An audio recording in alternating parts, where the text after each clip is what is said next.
So you've walked onto stage, you've got the body language right, you've made that good initial impression by what you're wearing, by the confidence you've had as you've walked onto stage. What's the biggest other thing that your audience are going to take note of during your presentation, other than the words you're saying and the fancy PowerPoint deck that you spent hours preparing? It's your voice. We've all been put to sleep in a presentation by the soporific, monotone voice of a presenter.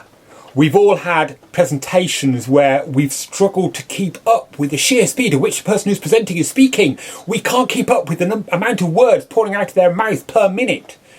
We've all been in presentations where we've struggled to understand the words because there wasn't enough diction, there wasn't enough clarity to the way they were speaking.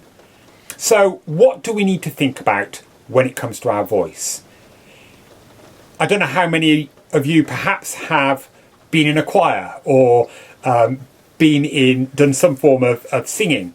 You know, our voice is a musical instrument and we need to use that musicality of it within our presentations.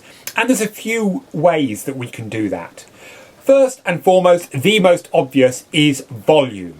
We can speak very quietly, we can speak very loudly. Going really quiet to a whisper draws your audience in. We're all conditioned that when somebody whispers, we lean in to listen to them. We realise it's something important and perhaps really significant, and we need to keep it quiet. So we're drawn in by a whisper. Likewise, when somebody shouts and speaks loudly, we're drawn in by that as well. We know it's important because they're making a big deal of it.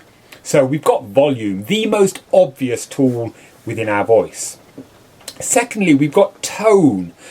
The high and the lows, the variation of the way that we speak creates tone to our voice. Are we gravelly? Are we melodic?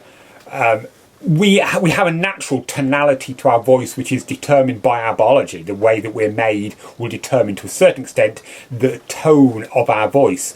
But we can shape and alter that tone to a certain extent. We've got pitch, as I've already alluded to. We can go high, we can go low. Very obvious. But we can really use that pitch to shape and give dynamics to our presentation. If we go high, at the end of a sentence, it sort of asks a question. If we go low, we're making a statement and closing the deal.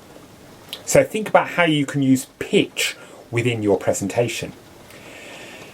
And we've got pace. I can speak very quickly. I can slow things down. And again, pace can really help for an audience to make a point when I'm slowing it down towards the end.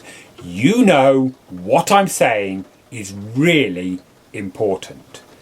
Likewise, I can add some excitement and some drive and some enthusiasm by speeding up a bit what I'm going to say. But overall with pace, watch for one thing. We tend to, when we're nervous, speak too quickly. Overall, the biggest challenge for most people presenting is not speaking too slowly, but speaking too quickly.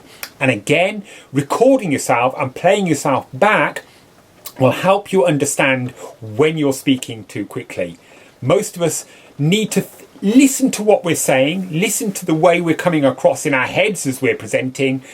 And if we think that we're talking at the right speed, we're probably going too quick. When you're speaking conversationally, we talk too quick presentationally. So on the whole, most of us need to slow down.